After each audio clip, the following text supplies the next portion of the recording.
Sets पर आते हैं। देखो, जनरली मैं एक बात बोलता हूं, कलेक्शन ऑफ ऑब्जेक्ट्स। अच्छा, कुछ कलेक्शन हम लेते हैं, कलेक्शन ऑफ ऑब्जेक्ट्स, एलिमेंट्स या मेंबर्स, कोई भी हम आदमियों के नाम भी ले सकते हैं, चीजों के नाम भी ले सकते हैं, कलेक्शन बनाना। मैं बोलता हूं collection of good 10 good cricketers. ठीक है, दूसरा कलेक्शन लेते हैं, कलेक्शन ऑफ 10 गुड, ये इसमें लिख देते हैं इंडियन टीम। ठीक है ना, थोड़ा सा इसको स्पेसिफिक कर देते हैं, collection of 10 good doctors in your city. तीसरा कलेक्शन लेते हैं, collection of vowels in English।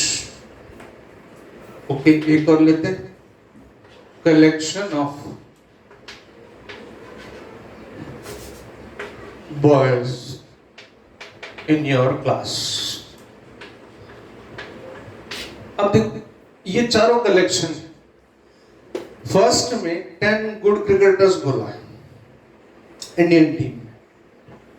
मैंने नहीं बोला प्रेजेंट टीम, मैंने नहीं बोला कि 1980s की टीम, 90 की टीम, कौन सी टीम। अब 10 गुड क्रिकेटर्स कोई भी कहीं से भी चूज कर सकता है। ऐसे ही 10 गुड डॉक्टर्स, किसी को गुड डॉक्टर, डॉक्टर्स तो बहुत सारे, किसी का फैमिली डॉक्टर कोई होता है, किसी का कोई होता है। वॉवल्स ये फिक्स है, AEIOU। तुम्हारी क्लास जो अभी है उसमें जो बॉयज है वो डिफाइंड है। अब ये कलेक्शन जो है ये सेट नहीं है, ये भी कलेक्शन सेट नहीं है, लेकिन ये कलेक्शन सेट है और ये कलेक्शन सेट है।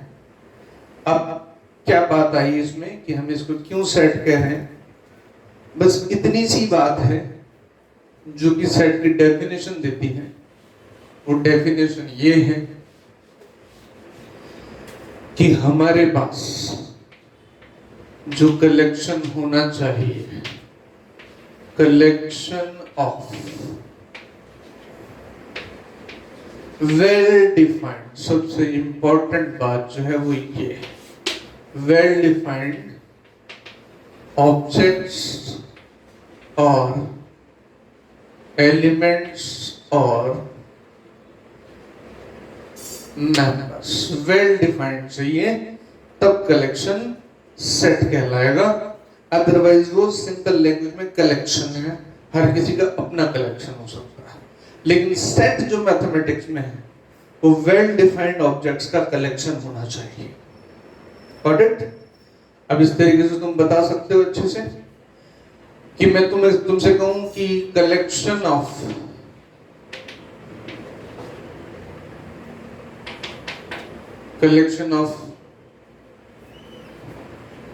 से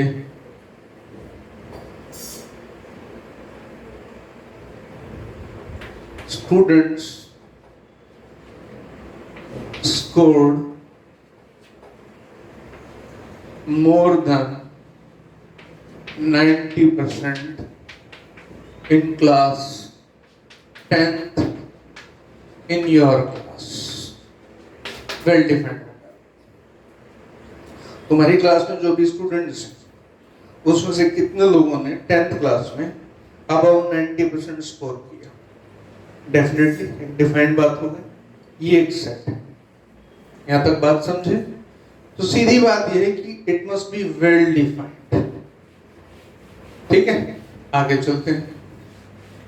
उसके बाद हम इसके रिप्रेजेंटेशन की बात करते हैं, क्योंकि मैथमेटिक्स में जो कुछ भी हम पढ़ते हैं, पहली क्लास में तुम्हें बताया था मैंने, मैथमेटिक्स इज वर्चुअल साइंस, लेकिन हमने कुछ सिंबल्स तो ढूंढने होते हैं, वर्चुअल सब कुछ रखना नहीं है। रिप्रेजेंटेशन जो है वो generally capital letters of alphabet. मैंने जनरली लिखा है, ध्यान देना, जैसे A B C N Z I, ऐसा कुछ। कई बार अल्फा बीटा गामा ऐसे भी लिखा होता है, उसने इंग्लिश नहीं बोल रहा कोई भी, लेकिन थोड़ा सा अलग दिखना चाहिए। ये रिप्रेजेंटेशन का तरीका है।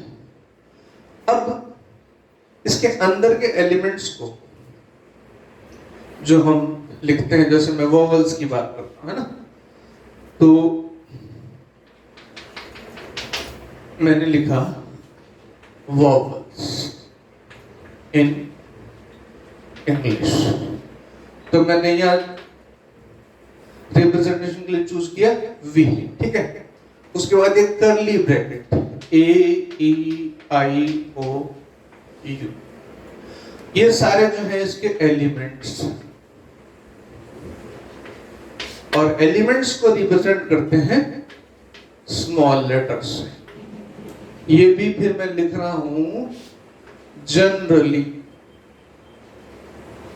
कोई फिक्स रूल नहीं है, जनरली लिख रहा हूं। अंदर के जो एलिमेंट्स हैं उनको ऐसे कॉमा से सेपरेट करते हैं और ऐसे कर्ली ब्रैकेट लगा देते हैं। दूसरी बात, अच्छा ऑर्डर तुम कुछ भी रखो, दो बातें, जैसे मैं तुमसे कहूं कि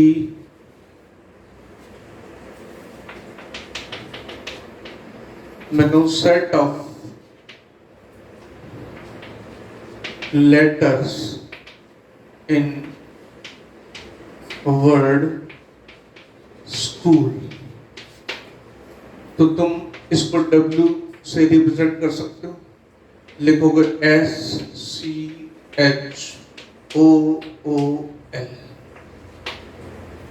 नहीं, दो बार ओ नहीं आएगा। अच्छा, तो मैं ऐसे कोई ऐसे लिखता है HSCLO, ये भी सही है, ये भी सही है। दो बातें, एक तो रिपीटिशन नहीं होना चाहिए, जैसे स्कूल में दो बार ओ आ रहा है लेकिन सेट में एक ही बार ओ आएगा, ये इंटरेस्टिंग बात है। यहां कहा गया कि स्कूल वर्ड के स्कूल जो ये एक वर्ड है, इसमें लेटर्स है, तो लेटर तो SCHOO दो बार आ रहा है, तो ओ को रिपीट नहीं करना है, रिपीटिशन नहीं चाहिए। दूसरा, ऑर्डर तुम कुछ भी ले लो, ये दो बातें, मतलब मैं इसको ऐसे लिख देता हूं कि इंपॉर्टेंट बात में लिख देते हैं। पहली बात, order is immaterial, be no repetition. Order तुम कुछ भी ले सकते हो, रिपीटिशन नहीं होना चाहिए, ये दो बातें ध्यान में रखने की, बराबर। अच्छा,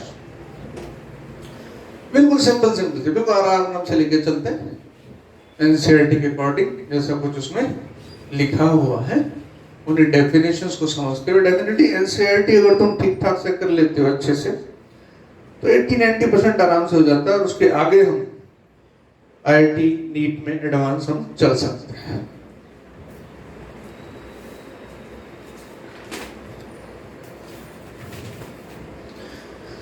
अब रिप्रेजेंटेशन के दो तरीके, methods of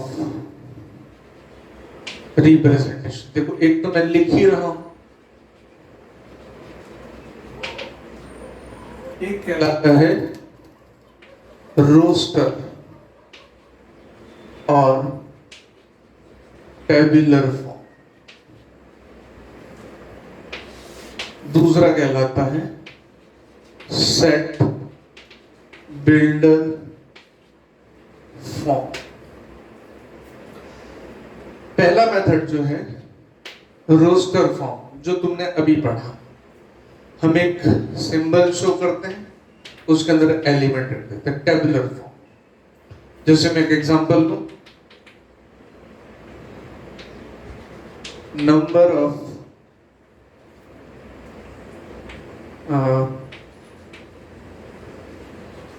elements, example elements direct नहीं लेता,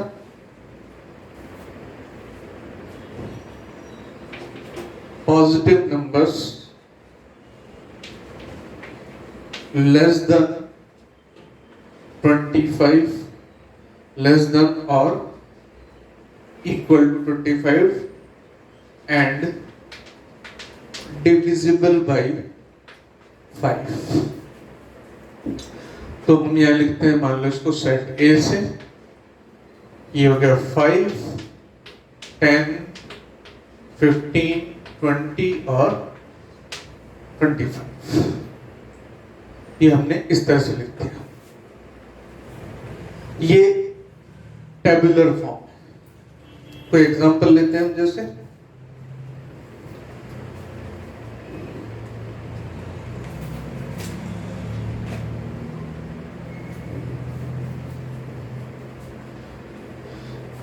एक और एग्जांपल लेता हूं मैं टेबुलर फॉर्म में ही।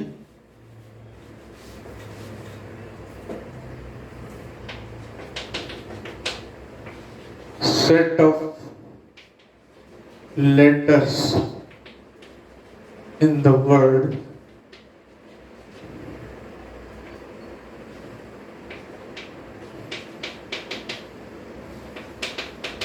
collection। इसको मैं C से डिनोट कर देता हूं। देखो COL दो बार आ रहा है, लेकिन हमने एक बार लिखना, रिपीटेशन नहीं चाहिए। C आ चुका, TIO आ चुका, N, ये हो गया tabular form, set of letters in the word collection. ठीक, क्वाइट सिंपल। अब दूसरा आते हैं set builder form.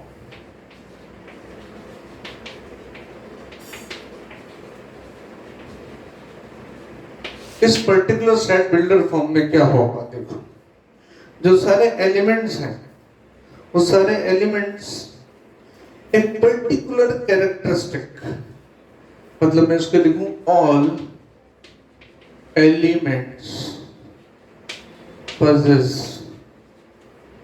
a unique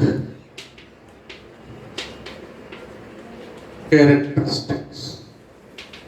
actually बात वही है, कहने का तरीका और हो जाएगा। जैसे मैं लिखता हूं A is equal to X, ये सिंबल समझो। देखो, या तो मैं ये लिखूंगा या ये लिखूंगा, इडेंटा।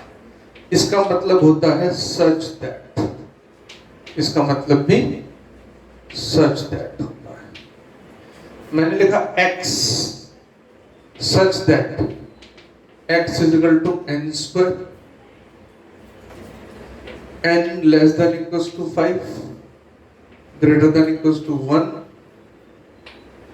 n belongs to natural number। बीच में कॉमा लगाने का मतलब एंड होता जाता है, हम इसको ऐसे भी लिख सकते हैं। अब ये रूल हो गया, इस सेट के अंदर जो भी एलिमेंट्स आएंगे वो इस रूल को फॉलो करेंगे, ये वाला, ये पूरा रूल। मतलब अब देखो इसमें क्या क्या आएगा, x equals to n square, n natural number है, greater than equals to 1, less than equals to 5। कहां से चालू हो रहा है, 1 से। 1 square, 2 square, 3 square, 4 square, 5 square.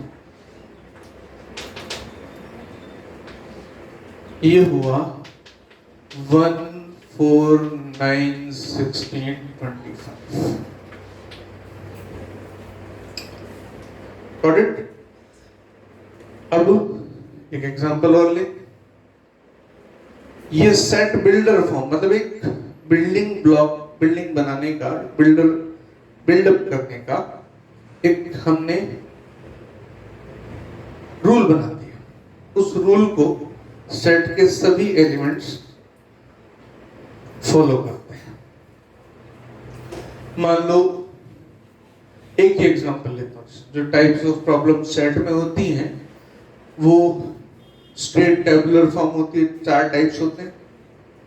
थोड़ा सा डिस्कस करूंगा मैं इसको। एक एग्जांपल यहाँ पे लेता हूँ। जैसे मैं एक एग्जांपल लिए, इसको 2 तरीके से लिख सकते हैं। सेट ऑफ ऑल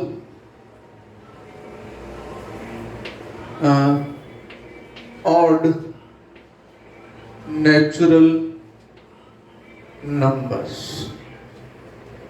अब तुम इसको डायरेक्ट लिखने लग जाओगे। सपोज मैं इसको ओ से डिनोट करता हूँ, 1 3 5 7 9 100। ठीक है। दूसरा तरीका क्या है? Set of all odd numbers में लिखूंगा O is X such that, ठीक है, सेमीकोलन, हाँ, सेमीकोलन such that के लिए X is equal to 2n minus 1, n belongs to natural numbers। अब तुम n की गिनती कहाँ से चालू करोगे? 1 से। 1 लिखा यहाँ पे, तो पहले टर्म आया 2 into 1, 2 minus 1 1, फिर 2 लिखा, 4 minus 1 3, 3 लिखा, 6 minus 1 5, 7। बात वही आ रही है, लिखने का तरीका बदल जाएगा। तो ये सेट बिल्डर फॉर्म में एक ही बात मैंने तुम्हें बता दी, ज्यादा कुछ फर्क नहीं है। बस कई कई जगह तुम पाओगे आगे प्रॉब्लम्स में कि कई जगह जो टेबुलर फॉर्म है वो ज्यादा अच्छा काम कर रही है, और कई जगहों पर जो है सेट बिल्डर फॉर्म एक रूल के अकॉर्डिंग हमें सेट का पता चल जाए। सिंपल, बिल्कुल एकदम कूल रहो, रिलैक्स होकर पढ़ते रहो। आगे चलते चलेंगे, बेसिक बातें समझते चलो, फिर उसके बाद हम आगे डिटेल्स में इसको डिस्कस करते चलेंगे।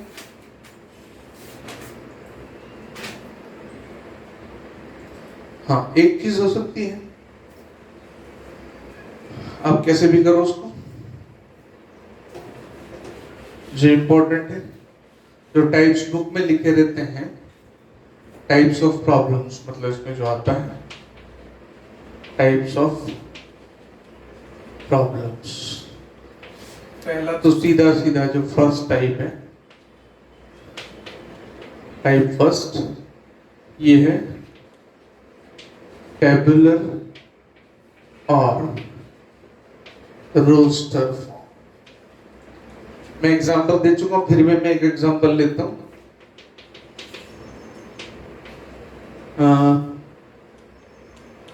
Collection of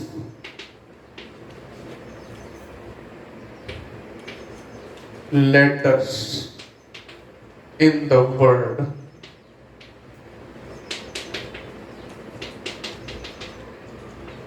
intelligent। अपने आप से कर लोगे इसको, है ना?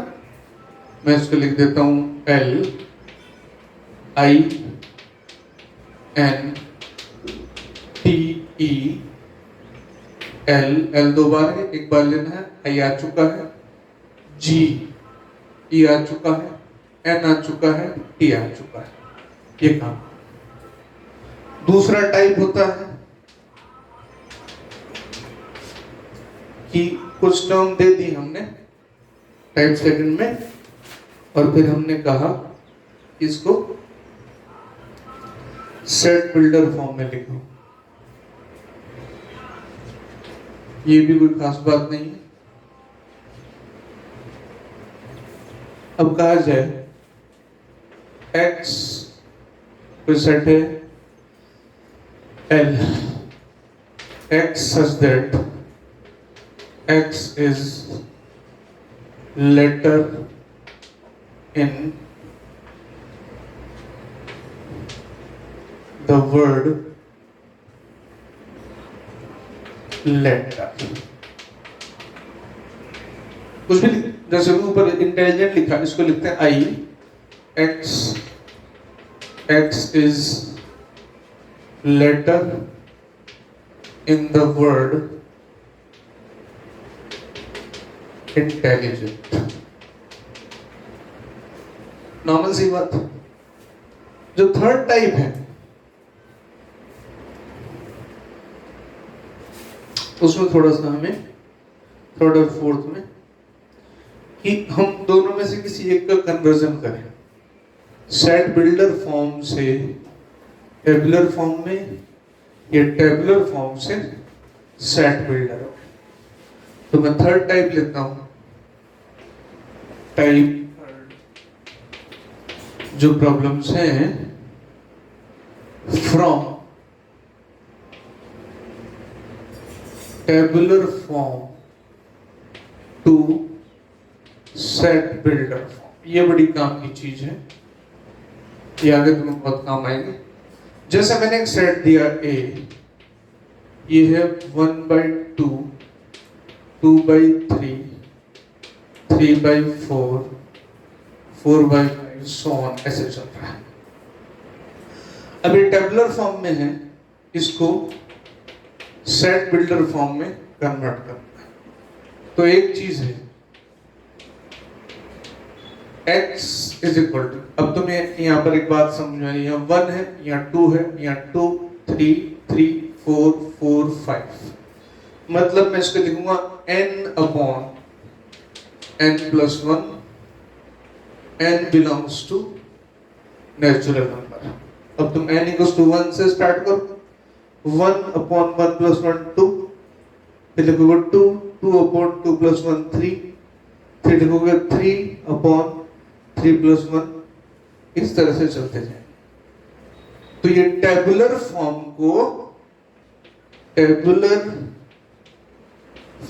को सेट बिल्डर में कन्वर्ट करने का तरीका होगा। इसका उल्टा चलते हैं, type fourth. Set builder form को टेबुलर फॉर्म में from set builder form to tabular form.